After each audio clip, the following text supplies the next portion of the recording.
prosecutor may start the case now. Yes, my lord. போதைப்பொருள் கடத்தல் மன்னன் ஆனந்தராஜ் கொலை வழக்கில் கொலை குற்றம் சாட்டப்பட்டிருக்கும் திரு சிதம்பரம் ஏற்கனவே தன்னுடைய மகள் அவரிடம் சிக்கிக்கொண்ட காரணம் குறித்து பல தடவை ஆனந்தராஜை சந்தித்து பேசியிருக்கிறார். அப்போதைக்கு பணம் கொடுத்தும் சரி கட்டியிருக்கிறார். சில மாதங்கள் கழித்து இவருடைய மகள் மனோகரிக்கு திருமணம் நிச்சயிக்கப்பட்டது. தொடர்ந்து ஆனந்தராஜும் அவனுடைய கூட்டாளிகளும் இவரை மிரட்டிக் கொண்டே இருந்திருக்கின்றனர். மிரட்டலுக்கு அடிபணிந்தால் வாழ்க்கை முழுவதும் கப்பம் கட்டிக்கொண்டே இருக்க வேண்டும். அடிபணிய மறுத்தால் இவருடைய மகளுக்கும் இந்த தகாத கும்பலுக்கும் உள்ள தொடர்பு அம்பலமாகி திருமணமே நின்று போய்விடும். ஆக இந்த இரண்டு பாதைகளில் ஏதாவது ஒன்றை தேர்ந்தெடுக்க வேண்டிய கட்டாயத்தில் தள்ளப்பட்டிருக்கிறார் மிஸ்டர் சிதம்பரம். இந்த இரண்டு பாதையை தவிர புதிதாக மூன்றாவது பாதை ஒன்றையும் நெருக்கடியான நிலைமைகள் இவருக்கு உருவாக்கி தந்திருக்கின்றன. குடும்ப அந்தஸ்து, கௌரவம், தன்னுடைய மகளின் எதிர்கால வாழ்க்கை, இவை மூன்றையும் மனதில் கருதி அந்த மூன்றாவது பாதையை இவர் தேர்ந்தெடுத்திருக்கிறார். அதாவது தன்னை பிளாக்மெயில் செய்த ஆனந்தராஜை தீர்த்து கட்டியிருக்கிறார். நோ நோ, அது கொலை இல்ல. கொலை செய்யற இடத்துல நான் அந்த இடத்துக்கு போகல.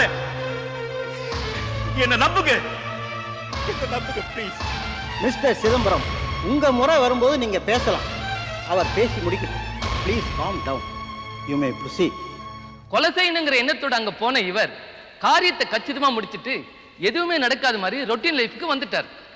பின்னால தனக்கு மாப்பிள்ளையா வரப்போற இன்ஸ்பெக்டர் சுபாஷ் கிட்ட தான் கொலை செஞ்ச விவரத்தை போன்ல உளறி மாட்டிக்கிட்டாரு.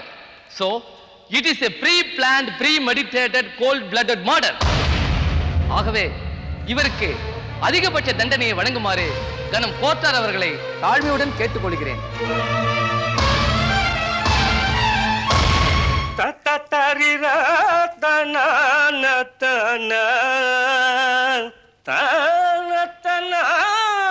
ஆச்சி, என்னப்பா? நம்ம ஹோட்டல் பக்கம் போயிருந்தேன். உங்க பேருக்கு ஒரு லெட்டர் வந்திருக்கிறதா சுந்தரம் எடுத்து வந்து கொடுத்தா போல. எனக்கு யாரு லெட்டர் போட்டிருப்பா? நீ தான் படிச்சு சொல்ல.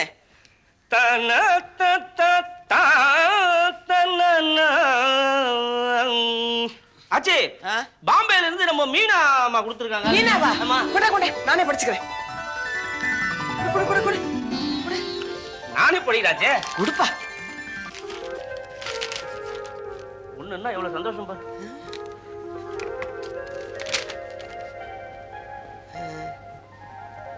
என்ன பாக்குற? ருக்மணி மாமிக்கு தான் வெள்ள எழுத்து, சாலாட்சிக்கு பார்வை துல்லியம். அன்புள்ள அம்மா. என்னம்மா, சௌக்கியமா இருக்கீங்களா? நான் இங்க நல்லா இருக்கேன். நீங்க, அப்பா, மனோகரி, சின்னம்மா, மோகன் எல்லாரும் எழுதின லெட்டர்ஸும் கிடைச்சது. சாரிம்மா, என்னால பதில் தான் உடனே போட முடியல. பதில் போட முடியலையா? பெத்த தாய்க்கு ஒரு கடுதாசி எழுத முடியாம அப்படி என்ன பெருசா அங்க வெட்டி முறிக்கிறா? இருக்கட்டும், இப்பவே இவளுக்கு ஒரு கடுதாசி போட்டு அவளை என்னன்னு கேட்டறேன்.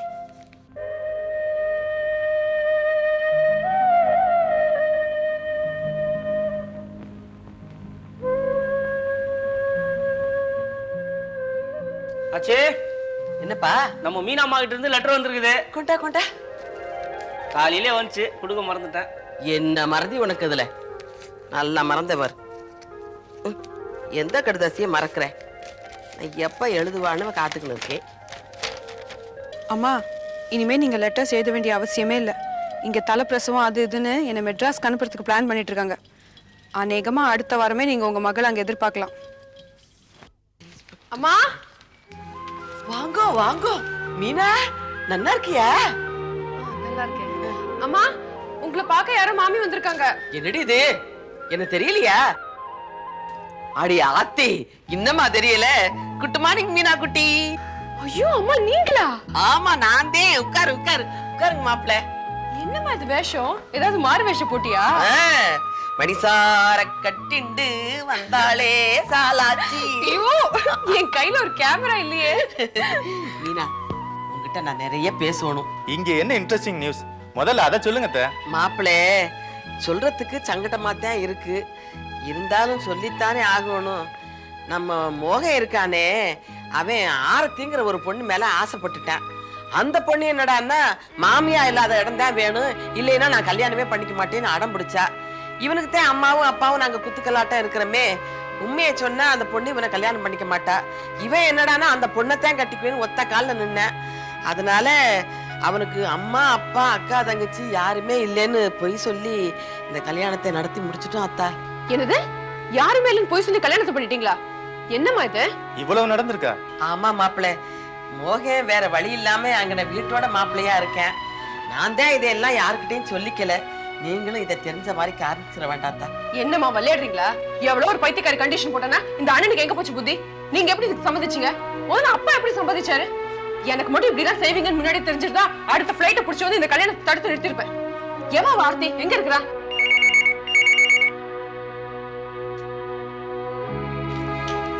Hello, may speak to Mrs Aarthi? நான் ஆர்த்தி தான் பேசுறேன். நீங்க யார் பேசுறீங்க? ஆசைப்பட்ட பொண்ணு அடையணுங்கிறதுக்காக வயிறு கிழிய பெத்தவழி தள்ளி வச்சுட்டு உன் கழுத்துல தாலி கட்டிருக்காரு மோகன் ஒரு பெரிய மனுஷன், அவரோட தங்கச்சி. நீ மாமியாரே இருக்க கூடாதுன்னு சொன்னேங்கிற ஒரே காரணத்துக்காக தன் மகன் ஆசையை நிறைவேற்றுறதுக்காக மாமியார் ரோல் தவிர மாமியார் ரோல் வரைக்கும் எல்லா ரோலையும் பண்ணி படாத பாடு பட்டுட்டு இருக்காங்களே ஒரு அப்பாவி 10ஆம் பசங்க ஜீவன். நாச்சியாபுரம் விசாலாட்சி அவங்களோட மக மீனாட்சி பேசுறேன். நீங்க சொல்றது எனக்கு ஒரே குழப்பமா இருக்கு. என் ஹஸ்பண்ட் பேர் மோகன் தான். ஆனா அவருக்கு அம்மாவோ மீனான்னு ஒரு சிஸ்டரோ கிடையாதே. அது ஒன்னு அடையறதுக்காக எங்க அண்ணன் விரிச்ச தந்திரமான வலை. எங்க அம்மாவோட நாடி நரம்பு வச்சு அந்த வலையை பின்னிருக்காரு மகனுக்காக. எங்க அம்மா அதான் உன் மாமியார் பட்ட கஷ்டம்லாம் போதும். நீயும் ஒரு பொண்ணு தானே, உன் நெஞ்சில இறக்கணும் கொஞ்சம் இருந்தா உடனே எங்க வீட்டுக்கு வந்து எங்க அம்மா உன் மாமியாரா ஏத்துக்க. இல்ல உன் நிபந்தனை தான் முக்கியம் நீ நினைச்சா தாராளமா நீயும் உன் புருஷனும் சந்தோஷமா குடும்பம் நடத்துங்க. ஆனா நடுவுல எங்க அம்மா வேஷம் போட வச்சு சிரமப்படுத்தாதீங்க. தயவு செஞ்சு கேட்டுக்கிறேன், நீயும் உன் புருஷனும் ஒதுங்கிட்டு வயசான காலத்துல எங்க அம்மாவை நிம்மதியா கௌரவமா வாழ விடுங்க. அதுதான் நாகரிகம்.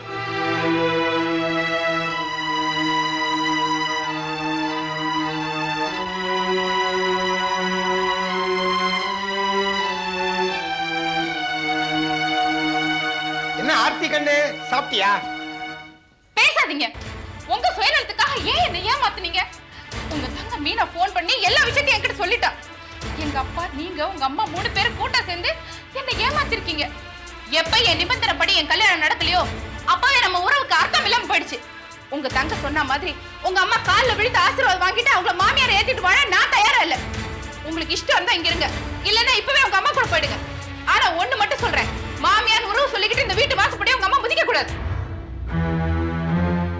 ஏன் நம்ம மீனா அம்மா கிட்ட இருந்து வந்த லெட்டரை வச்சுக்கிட்டு ரொம்ப நேரமா யோசிக்கிறீங்களே, அப்படி என்னத்த யோசிக்கிறீங்க? ஒண்ணு இல்லையா, பம்பாயில இருந்து மீனா பிரசவத்துக்கு வரப்போறா. வந்தவகிட்ட நம்ம இப்படிலாம் நடத்திக்கிட்டு இருக்கோமே நாடகம், இதையெல்லாம் சொன்னா என்ன ஆகும்னு நினைச்சு பார்த்தேன். அடி ஆத்தி, அவளுக்கு மட்டும் தெரிஞ்சா அம்புட்டுத்தேன் நம்ம எல்லாரையும் உண்டுலேன்னு பண்ணிடுவா. அதனால அவகிட்ட இந்த விஷயத்தை பத்தி மூச்சே விடக்கூடாது. நம்ம எல்லார்ட்டையும் சொல்லி வை, இந்த விஷயத்துல சாக்கிரதையா இருக்கணும். என்ன? சரிங்காச்சு. ஆமா.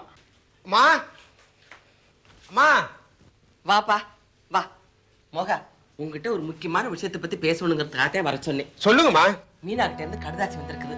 பிரசவத்துக்கு பாம்பேல இருந்து நம்ம வீட்டுக்கு வாராளாம். வரட்டுமே, சந்தோஷமான விஷயம் தானே. என்னடா புரியாம பேசுற? அவ வாரான்னா நான் இந்த மாமி வேஷத்தை கலைச்சிட்டு நம்ம வீட்டுக்கு போறா தானே அவளை கவனிக்க முடியும். அங்க போறீங்களா? அப்ப என் பொண்டாட்டி யார் கவனிப்பாங்க? உனக்கு உன் பொண்டாட்டி முக்கியம், எனக்கு என் மகளும் முக்கியம், மருமகளும் முக்கியம். மாமி வேஷத்துல 2 புள்ளதாச்சியும் கவனிக்கிறது கஷ்டங்கிறீங்களா? கஷ்டம் இல்லப்பா, ரொம்ப சுலபம். பேச வந்துட்டேன், என் கஷ்டத்தை விடு. நான் உனக்காக இப்படி வேஷம் மாத்திக்கிட்டு திரியறதும், நீ என்ன தள்ளி வச்சுட்டு ஆர்த்தியை கல்யாணம் பண்ணிக்கிறதும் நம்ம மீனாவுக்கு தெரிஞ்சா அம்பிட்டுட்டேன் கடந்து தாம் தும்னு குதிப்பா. யார் சொன்னதும் கேட்க மாட்டா. இங்க வந்து நிக்க போற உன் பொண்டாட்டிக்கு நம்ம வண்டவாளம் எல்லாம் தெரிஞ்சு போயிடும். என்னை ஏத்துக்கிற மனப்பக்குவம் உன் பொண்டாட்டிக்கு இன்னும் வரல. அதனால நம்ம இந்த விஷயத்தை பத்தி மீனா கிட்ட மூச்சே விடக்கூடாது. ஆமா சரிம்மா. ஒருத்திய சமாளிக்கிறதுக்கே எனக்கு உடம்புல திராணி இல்லை. இந்த நேரம் பார்த்து மீனா வேற வரப்போறா. நான் என்ன பண்ண போறேன்னு தெரியல. எதையாவது ஒரு தில்லு முள்ளு பண்ணி நான் சாலாச்சியா நம்ம வீட்டுல போய் இருந்தா தான் மீனாவை கவனிக்க முடியும்.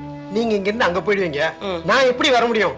மீனா வீட்டுக்கு வந்து நான் எங்கன்னு கேட்டா என்ன சொல்லுவீங்க? அதுக்கு ஒரு வழி கண்டுபிடிச்சிருக்கேன். என்ன ஐடியாமா? நீ என்ன பண்ற, மீனா வரும்போது மட்டும் வழக்கம் போல நம்ம வீட்டுல போய் இருந்துரு.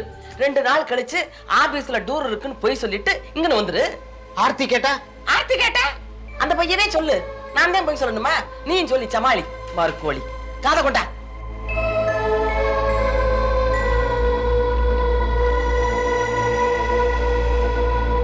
நல்ல ஐடியாமா. The defense lawyer may proceed with the case now.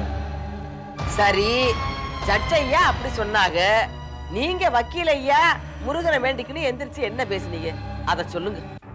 Public prosecutor முதல்ல ஒரு விஷயத்தை தெளிவா புரிஞ்சுக்கணும். ஆனந்தராஜை கொல்றது தான் இந்த சிதம்பரத்தோட மோட்டிவா இருக்கிற பட்சத்துல சமுதாயத்துல அந்தஸ்தோட இருக்கிற இவ்வளோ பெரிய மனுஷன் தானே போய் இந்த சோ கால்டு மர்டரை பண்ண வேண்டிய அவசியம் இல்லை. அப்படி யாரும் செய்யவும் மாட்டா. பணத்தை வீசி எறிஞ்சிருப்பார். சம் XYZ ஏன் அந்த காரியத்தை பண்ணியிருக்க கூடாது? அவ பண்ணியிருப்பாள. என்ன முருகா, நான் சொல்றதெல்லாம் கரெக்டா? என்னமோ வக்கீல் ஐயா, கோர்ட்ல நீங்க என்ன பேசணுங்கிறத எங்க அப்பா முருகன் தான் உங்க நாக்குல வேளால எழுதியிருக்கேன். சரி வக்கீல் ஐயா, நீங்க எப்படி வாதாடினீங்க அதை கேட்டு அந்த அரசாங்க வக்கீல் என்ன சொன்னாங்க? இது என்ன கம்பெனில குமாஸ்தாவை அப்பாயின் பண்ற மாதிரி நினைச்சீங்களா? பேப்பர்ல விளம்பரம் கொடுத்து கொலைக்காரனை ஹையர் பண்ண, பணத்தை கொடுத்து சாதிக்க முடியாத விஷயங்களும் பணக்காரனுக்கு வரும்னு காலம் உணர்த்துறது. இவர் தான் இந்த கொலையை செஞ்சிருக்கார்.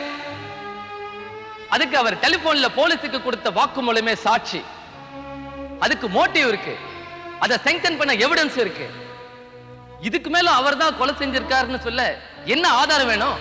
அடி ஆத்தி, இந்த அரசாங்க வக்கீல் லேசுப்பட்ட மனசுல இருக்க மாட்டாங்க போல இருக்கே.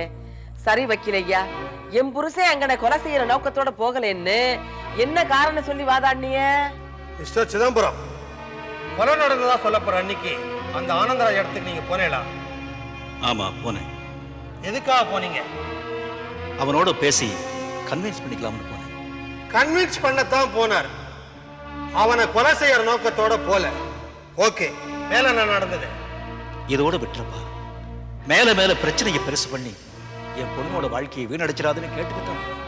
பார்த்தேளா யுவர் ஆனர், ஒரு சராசரி தகப்பனா தன்னுடைய சராசரி பொண்ணோட வாழ்க்கை சராசரி சந்தோஷத்தோட இருக்கணும்ன்ற எண்ணத்தோட தான் அங்க போயிருக்காரு. லோகத்துல எந்த ஒரு தகப்பனும் இப்படிதான் நடந்துப்பா.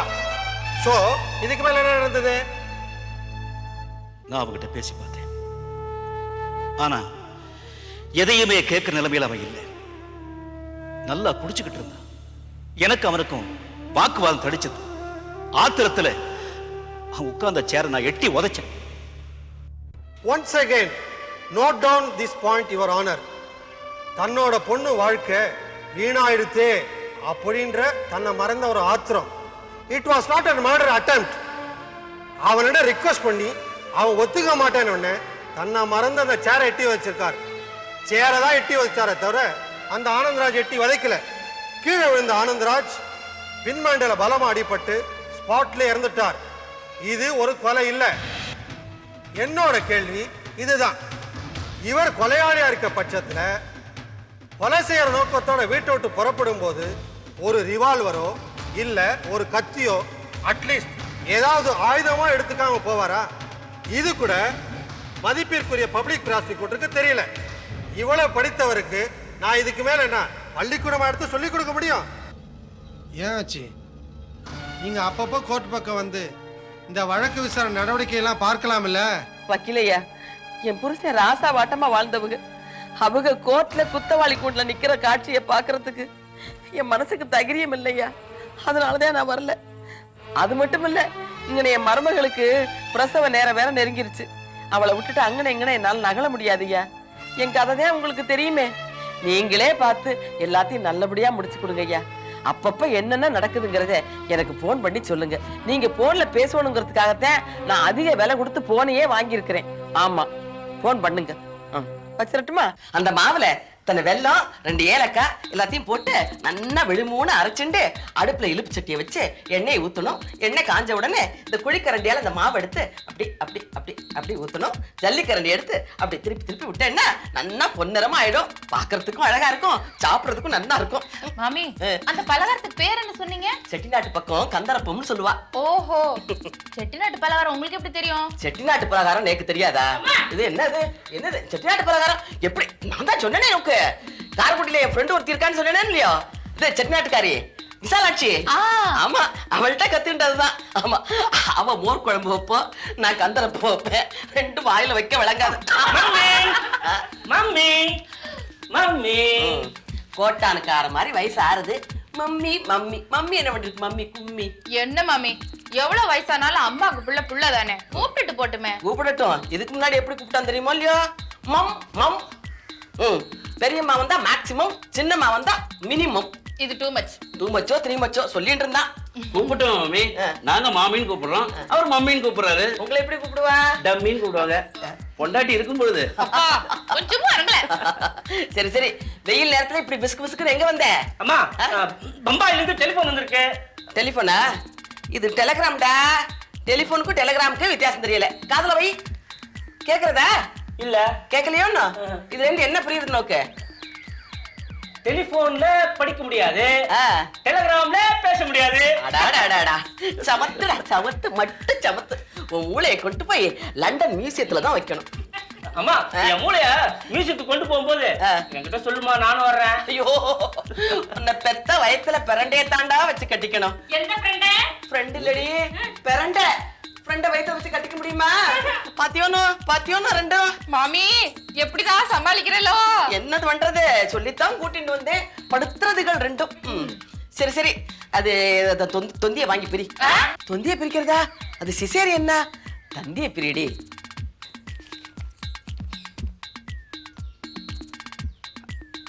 மாமி, உங்க வீட்டுக்காரரோட தங்கச்சி பொண்ணுக்கு திடீர்னு கல்யாணம் ஃபிக்ஸ் ஆயிடுச்சாம். உங்களை உடனே புறப்பட்டு வர சொல்லி மாமா தந்தி கொடுத்திருக்காரு. அப்பாட, மஞ்சுளாவுக்கு கல்யாணம் நிச்சயம் ஆயிடுத்தாமா? அவ கல்யாணம் தான் குதிராமையே இருந்துட்டு இருந்தது. குதிர்ந்து கொடுத்த குழந்தை நன்னா இருக்கட்டும். ஆமா, மாப்பிள்ளை பேர் என்ன? எங்க வேலை பாக்குறார்? என்ன சம்பளம்? பொண்ணாத்துக்காரன் என்ன போடுற? கல்யாணம் எந்த மண்டபத்துல? கூறப்படவெல்லாம் எடுத்துட்டாலாமா? யார் யார் அழைச்சிருக்கா, யார் யாருக்கு மஞ்சள் குங்குமம் கொடுத்திருக்கா, பந்தியில எத்தனை இலை, இதெல்லாம் தந்தியில தெரியாது மாமி. அதான் நேரா பம்பாய்க்கு போறீங்க இல்லையா, வேலை வரிய தெரிஞ்சுக்கோங்க. அதானே, அதான் பம்பாய்க்கு இன்னைக்கு ராத்திரி போறேன்னு. அங்க போய் தெரிஞ்சுட்டா போகுது. டேய் வாசு கடங்கார, என்ன அப்படியே கூப்பிடாதம்மா. பாத்தியோனோ, என் குழந்தைக்கு பேரோட சேர்த்து கடங்காரான்னு கூப்பிடுறது பிடிக்கல. வேற எப்படி நான் கூப்பிடணும்? உன்ன கடங்காரா, நீ என் பேரை அழகா கூப்பிடுமா. பாத்துக்கோ, கடங்காரங்கிறது பேரும் வாசுங்கிறது இனிஷியல் நினைச்சுட்டு இருக்கான் என் குழந்தை. சமத்து. டேய் கடங்காரா, நீ என்ன பண்ணுவியோ, யார பிடிப்பியோ எனக்கு தெரியாது. இன்னைக்கு ராத்திரிக்கு நீ பம்பாய் மேலுக்கு ஒரு டிக்கெட்டை புக் பண்ணிட்டு வந்துடும். நான் ராத்திரிக்கு பம்பாய் மெயில ஏறணும். என்ன ஏத்தி விட்டுட்டு நீ நகர்ந்துடு, இல்லைன்னா பம்பாய் மெயில் உன் மேல ஏறிடும். ஓமா, நீ என்ன ரொம்ப தான் புகழ. சமத்துடா சமத்துடா. அம்மா, நீங்க தனியா போன சிரமப்படுவேன், நாங்களும் கூட வரட்டுமா? உங்களுக்கு கூப்பிட்டாளா, அழைச்சாளா, இல்ல வெத்தலை பாக்கு வச்சு அழைச்சாளா? அட்லீஸ்ட் ஒரு பத்திரிக்கையாவது அனுப்புனாளா? எனக்கே தந்தி தான் கொடுத்துருக்கா. நான் போறேன், நீங்க அழகா ஆத்துல இருந்துட்டு ஆத்துக்காருக்கு சமைச்சு போட்டு ஆர்த்தியும் நல்லா பாத்துட்டு வரட்டுமா? போய் எல்லாம் ரெடி பண்ணணும். என்னது மாமி, ஊருக்கு போயிட்டு திரும்ப எப்ப வருவீங்க? யாரு கண்டா? கல்யாணத்துக்குன்னு போறேன். அவ எப்ப அனுப்புவாளோ அப்பதான் வர முடியும். ரொம்ப நாள் கழிச்சு போறேனா, எங்க ஆத்துக்காரர் வேற நாளைக்கு போலாண்டின்னு என்னை விடவே மாட்டார். நான் கள்ள ரயில் ஏறி வந்தாத்தான் உண்டு. நான் ஒண்ணு அவனுக்கு கடுதாசி அப்பப்போ போட்டு இருக்கேன். நான் வருவேன், எல்லாம் பாத்துக்கோங்க. வரட்டுமா? கிளம்பு. ஏவிஎம்மின் சண்டே ஸ்பெஷல் இது ஆச்சி இன்டர்நேஷனல்.